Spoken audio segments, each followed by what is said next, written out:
హరే కృష్ణ. భగవద్గీత 13వ అధ్యాయం క్షేత్ర క్షేత్రజ్ఞ యోగాలో 3వ శ్లోకం.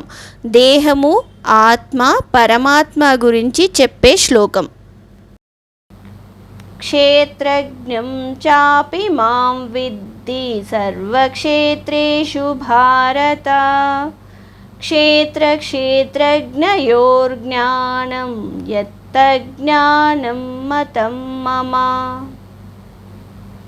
క్షేత్రజ్ఞం చాపి మాం విద్ధి సర్వక్షేత్రేషు భారత.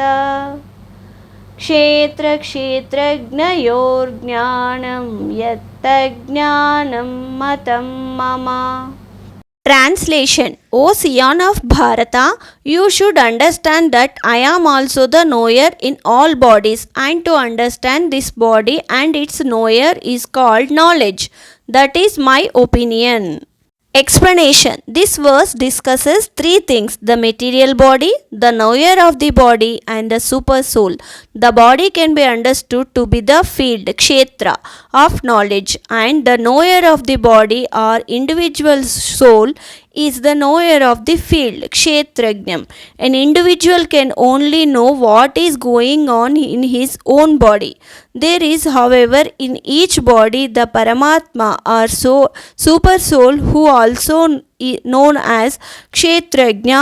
He is the knower of not only the activities of that body but of all bodies.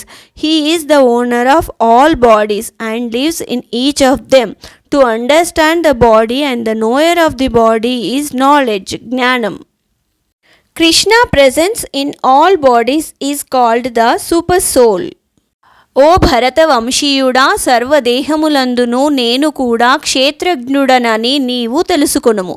దేహమును మరియు దానిని ఎరిగిన క్షేత్రజ్ఞుని అవగాహన చేసుకొనుటయే జ్ఞానమని నా అభిప్రాయము.